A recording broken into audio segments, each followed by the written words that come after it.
इंसान की बर्बादी के कई कारण हो सकते हैं, लेकिन कुछ मुख्य कारण ऐसे हैं जो हर किसी को प्रभावित कर सकते हैं। इन कारणों को जानकर हम अपने जीवन को बेहतर बनाने के लिए कदम उठा सकते हैं।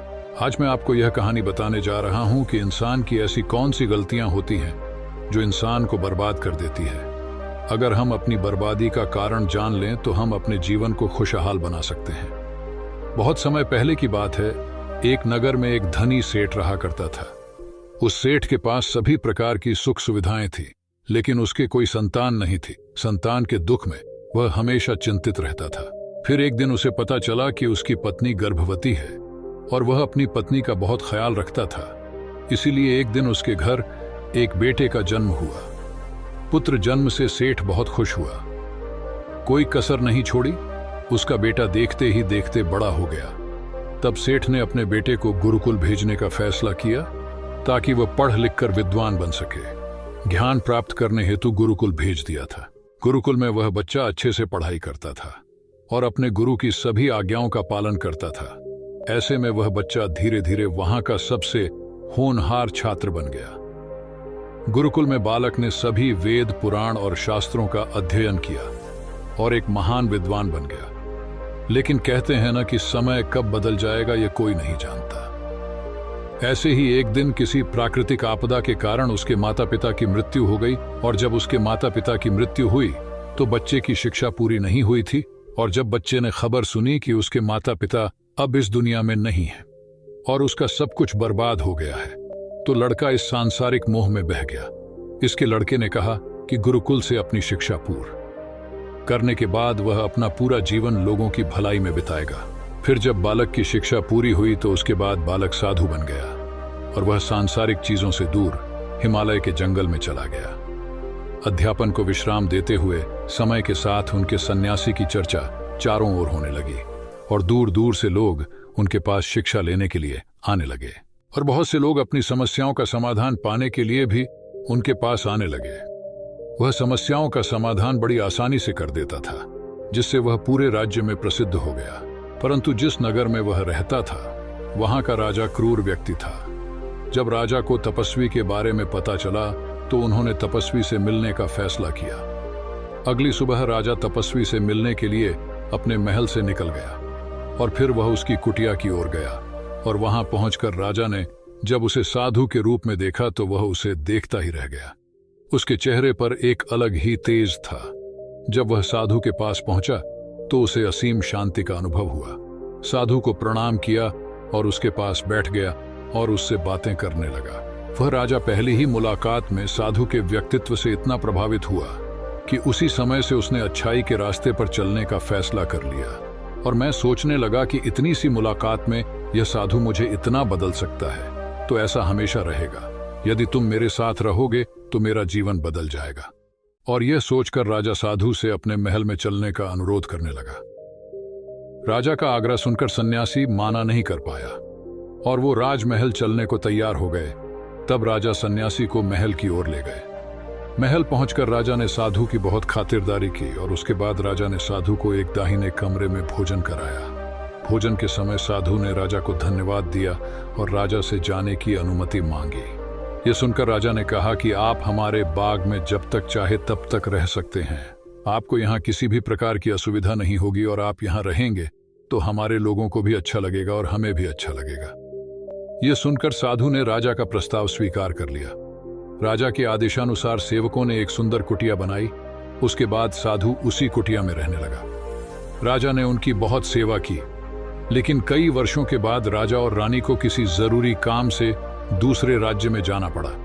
लेकिन उन्होंने साधु की सेवा के लिए एक सेवादार नियुक्त कर दिया। लेकिन राजा के जाने के बाद वह सेवादार बीमार पड़ गया और अपने घर चले गए और कभी लौटकर वापस नहीं आया। नहीं तो तपस्वी को गुस्सा आ गया और उसने राजा को खूब खरी खोटी सुनाई और राजा से कहा कि जो जिम्मेदारी आप पूरी नहीं कर सकते वह जिम्मेदारी आप क्यों लेते हो। तब राजा ने तपस्वी से पूछा और कहा कि सन्यासी, क्या मुझसे कोई गलती हो गई है? तो इसके लिए मैं आपसे क्षमा मांगता हूं। कृपया मुझे क्षमा करें और मेरा क्रोध शांत करें और बताएं कि क्या हुआ था। यह सुनकर साधु ने उससे कहा कि तुम्हारे जाने के बाद मुझे यहाँ किसी ने भोजन नहीं दिया और मुझे कई दिनों तक कष्ट सहना पड़ेगा। यहाँ आकर मैं भूखा रहा और किसी ने मुझसे मेरा हाल भी नहीं पूछा। यह सुनकर राजा ने तपस्वी से माफी मांगी और कहा कि आज के बाद ऐसी गलती नहीं होगी। फिर कुछ देर बाद मामला शांत हुआ। जब राजा और तपस्वी के बीच बातचीत चल रही थी, रानी भी छुपकर सुन रही थी यह सारी बातचीत। उसके बाद राजा ने उसे तपस्वी से शिकायत का मौका नहीं दिया और उसकी खूब सेवा की। लेकिन दिनों के बाद राजा को किसी जरूरी काम से अपने राज्य से बाहर जाना पड़ा। लेकिन इस बार राजा ने राज्य से बाहर जाने से पहले अपनी रानी से कहा कि जब तक मैं न आऊं तब तक तुम स्वयं ही उस तपस्वी की देखभाल करोगे। यह सुनकर रानी बोली, हाँ महाराज, आप अवश्य जाइए, मैं सन्यासी महाराज की अच्छी देखभाल करूंगी। बाद में रानी प्रतिदिन भोजन बनाकर सन्यासी महाराज के पास भेजती थी। लेकिन एक दिन रानी स्नान करने चली गई और साधु को भोजन देना भूल गई। भोजन क्यों नहीं आया? इसके बाद साधु ने सोचा कि वह स्वयं महल में जाकर देखेगा कि अब तक भोजन क्यों नहीं आया, और फिर वह महल में पहुंच गया। जब वह महल के अंदर पहुंचा तो वहां उसकी नजर रानी पर पड़ी। रानी के लंबे लंबे काले केस जो कि उसकी कमर पर लहरा रही थी, उसकी कजरारी आंखें जो देखने मात्रा से ही घायल कर दे, उसकी हिरानी जैसी चाल। रानी के इतने सुंदर रूप को देखकर सन्यासी चकित हो गया और रानी की सुंदरता सन्यासी के मन में घर कर गई और वह वहां से बिना कुछ कहे ही अपनी कुटिया में लौट आया। सन्यासी रानी के रूप की सुंदरता को भुला ना सका और वह खाना पीना छोड़कर अपनी कुटिया में पड़ा रहा। उसने कई दिनों तक कुछ भी नहीं खाया, जिस वजह से वह बहुत कमजोर हो गया। फिर कुछ समय बाद राजा वापस लौटे और जब उसे सन्यासी की हालत का पता चला तो वह सीधे सन्यासी के पास पहुंच गए और बोले कि ही भगवान, क्या बात है, आपको क्या हो गया और आप इतने कमजोर कैसे हो गए? किस गहरी सोच में डूबे हो? क्या मुझसे कोई गलती हो गई है? तब साधु ने कहा, नहीं राजन, आपने कोई गलती नहीं की है। यह सुनकर राजा बोले, तो फिर क्या बात है? आप मुझे बताएं, मैं आपकी समस्या का समाधान अवश्य करूंगा। यह सुनकर तपस्वी ने राजा से कहा कि आपकी रानी की अद्भुत सुंदरता को देखकर मैं उसकी सुंदरता पर मोहित हो गया हूं और अब मैं रानी के बिना नहीं रह सकता। यह सुनकर राजा हैरान हो गया और कुछ देर सोचने के बाद राजा ने उसे सन्यासी से कहा, मैं आपको रानी दे दूंगा। यह सुनकर सन्यासी बहुत प्रसन्न हुआ। फिर राजा सन्यासी को लेकर महल चले गए और जब राजा और सन्यासी महल पहुंचे तो उस दिन रानी ने अपने सबसे सुंदर वस्त्र और आभूषण पहने थे। फिर राजा रानी के पास गया। राजा ने रानी से कहा कि इस साधु की मदद करनी चाहिए, वह बहुत कमजोर स्थिति में जा चुका है और मैं नहीं चाहता कि एक बुद्धिमान व्यक्ति की हत्या का कलंक मेरे सिर पर लगे। राजा की यह बात सुनकर रानी ने राजा से पूछा कि आखिर इन सन्यासी के इस दुख का कारण क्या है। तो राजा ने रानी से कहा कि सन्यासी आपकी अद्भुत सुंदरता के दीवाने हो गए हैं। राजा की यह बात सुनकर रानी ने कहा कि राजन, आप चिंता मत करिए, अब आप सब कुछ मेरे ऊपर छोड़ दीजिए। मुझे पता है कि मुझे अब क्या करना है। आपके ऊपर ना तो सन्यासी की हत्या का पाप लगेगा और ना ही उससे मेरे पवित्र धर्म का नाश होगा। रानी की यह बात सुनकर राजा ने रानी को सन्यासी को सौंप दिया। उसके बाद सन्यासी रानी को लेकर कुटिया पर पहुंचे। जब रानी सन्यासी की कुटिया पर पहुंची, रानी ने सन्यासी से कहा कि हमें रहने के लिए घर चाहिए, हम इस झोपड़ी में नहीं रह सकते। यह सुनकर सन्यासी राजा के पास गया और राजा से जाकर बोला कि हे राजन, हमें रहने के लिए घर चाहिए। सन्यासी की बात सुनकर राजा ने उनके लिए घर का प्रबंध कर दिया। फिर सन्यासी रानी को लेकर घर पहुंचा। जब रानी सन्यासी के साथ उसके घर पर पहुंची तो रानी ने सन्यासी से कहा कि यह घर तो बहुत गंदा है और इसकी हालत बहुत खराब है, मैं इस घर में नहीं रह सकती। यह सुनकर सन्यासी फिर से राजा के पास गया और राजा के पास जाकर बोला कि ही राजन, जो आपने हमें घर दिया है उसे घर की हालत बहुत खराब है। सन्यासी की बात सुनकर राजा ने उसे घर की हालत ठीक करवा दी। उसके बाद फिर रानी घर के अंदर गई और नहा धोकर बिस्तर पर आ गई। तभी साधु भी बिस्तर पर आ गया। फिर उसके बाद रानी ने साधु से कहा कि आप जानते हैं कि आप कौन हैं और क्या बन गए हैं। आप एक महान साधु थे जिनके लिए राजा स्वयं सभी आवश्यक चीजें उपलब्ध कराते थे, जिनके पास दूर दूर से लोग ध्यान प्राप्त करने आते थे, जो लोगों को सत्य का मार्ग दिखाते थे, जो लोगों की समस्याओं का समाधान करते थे, जिन्हें सभी लोग गुरु मानते थे, जिसे सब लोग भगवान मानकर पूजते थे। और आज आप वासना के कारण मेरे गुलाम होकर आने की यह बात सुनकर साधु को झटका और उसे एहसास हुआ कि वह एक साधु है और यह सब क्या कर रहा है। वह ये सब सुख सुविधाएं छोड़कर शांति की तलाश में जंगल चला गया था। जोर जोर से रोने लगा और चिल्लाने लगा और रानी से कहने लगा कि मुझे क्षमा कीजिए महारानी, मैं यह क्या करने जा रहा था। मैं अब भी आपको राजा को सौंप कर आता हूं। सन्यासी की बात सुनकर रानी ने सन्यासी से प्रश्न किया कि साधु महाराज, मेरे मन में एक प्रश्न उठ रहा है, कृपया मेरे प्रश्न का उत्तर दीजिए। रानी की बात सुनकर सन्यासी ने कहा कि पूछो, तुम्हारा क्या प्रश्न है। फिर रानी ने कहा कि जब आपको उस दिन भोजन नहीं मिला तो आप बहुत क्रोधित हो गए। तब मैंने आपके ये रूप पहली बार देखा था और तभी से मैं आपके व्यवहार में परिवर्तन महसूस कर रही थी। ऐसा क्यों हुआ साधु महाराज? आखिर आपको इतना क्रोध क्यों आया? रानी की बात सुनकर सन्यासी ने रानी को समझाया कि जब मैं जंगल में था तो मुझे समय पर भोजन भी नहीं मिलता था। वह दूसरी की ओर बढ़ाने लगता है और दूसरी पूरी होती है तो तीसरी इच्छा उसके मन में जागृत हो जाती है और फिर ऐसे करते करते इच्छाओं पर नियंत्रण न होने के कारण इसी जाल में उलझा रहता है और दुखी रहता है। इसीलिए राजन, जब हम इच्छाओं पर नियंत्रण पा लेते हैं तो हम हमारे मन पर भी नियंत्रण पा लेते हैं और जब हमारा मन हमारे बस में होता है तो हमें सुखी प्राप्ति होती है। फिर जो हम चाहते हैं वही हमारे साथ होता है। फिर सन्यासी कहता है कि हे राजन, मनुष्य को बर्बाद करने वाली दूसरी आदत है वासना।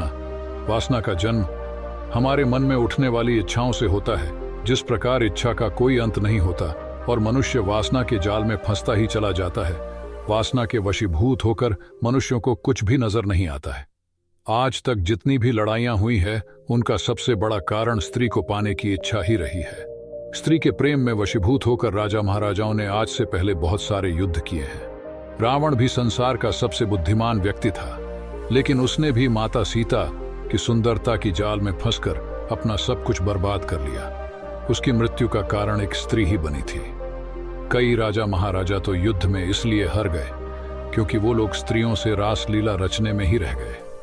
ईश्वर ने तो स्त्री की उत्पत्ति इस संसार को बढ़ाने के लिए की है, लेकिन आजकल लोगों ने इसे अपनी वासना का शिकार बना लिया है, अपने मनोरंजन का साधन समझने लगे हैं और जब उन्हें यह मनोरंजन नहीं मिलता तो वो पागल हो जाते हैं और न जाने क्या क्या कर बैठते हैं। इसीलिए हे राजन, जितना हो सके उतना वासना से दूर रहना चाहिए। फिर सन्यासी कहता है कि हे राजन, मनुष्यों को बर्बाद करने वाली तीसरी आदत है क्रोध।